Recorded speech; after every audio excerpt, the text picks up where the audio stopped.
ఈరోజు దత్త భగవాను యొక్క మనందరికీ ఒకసారి గంగాలో దిగిన, మీరు కూడా గంగలో స్నానం చేసి ఉంటారు అందరూ. ఈ గంగా అంటే గంగా గోదావరి కృష్ణ దిగినప్పుడు నీకు ఇష్టమైనది ఏదైనా ఇష్టపెట్టమంటారు అంటారా? అంటారు కదా.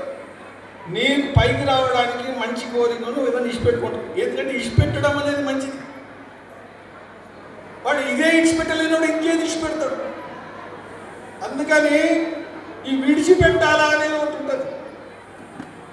మా అమ్మ చిన్నప్పుడు గోదావరి నది పోయినా, వేములవాడ గుళ్ళె పోయినా, కోటి లింగాలకు పోయినా, అప్పుడు 2 పైసల పిల్ల, 3 పైసల పిల్ల, 5 పైసల పిల్ల అని ఒక సంచిలో పెట్టి నాకు ఇచ్చేది. ఇచ్చి ఈ 5 పైసలు ఒక్కొక్క లింగం మీద పెట్టు అని చెప్పేది. నేను కూడా చెప్పుకుంటాను చిన్నప్పుడు. వాగులు వేయమనేది, నదులు వేయమనేది. ఎందుకంటే ఇచ్చుడు అనేది అలవాటు కావాలి, ఇవ్వడం అనేది అలవాటు కావాలి. చిన్న పిల్లల నుంచే ఇవ్వడం అలవాటు చేసింది మా అమ్మలందరూ కూడా, మీ అమ్మలందరూ. ఇవ్వలేను ఎవ్వడు కూడా తీసుకోలేడు, తీసుకోవాలంటే ఇవ్వాలి.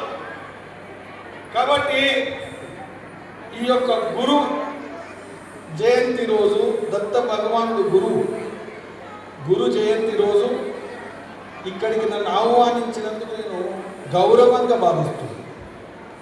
ముఖ్య అతిథిగా గౌరవంగా భావిస్తుంది. మనందరం కూడా ఈరోజు ఏదైనా మీరు అందరూ మీ ఇష్టం వచ్చినట్టు ఒక సంకల్పం తీసుకోండి. మీ ఇష్టం వచ్చింది.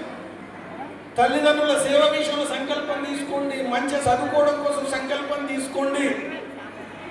ఇంకేదైనా చదువు విషయంలో, సంస్కారం విషయంలో, సాధించడం విషయంలో, పురుషార్థం విషయంలో ఒక సంకల్పం తీసుకోండి.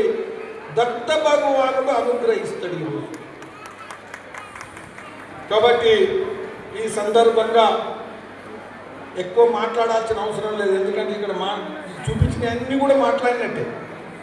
కాబట్టి అందరి కూడా మరొకసారి అభినందిస్తూ, బోలో సనాతన ధర్మకి, గంగా మాతాకి, గో మాతాకి, జై శ్రీరామ్, జై శ్రీరామ్. దత్తగిరి మహారాజ్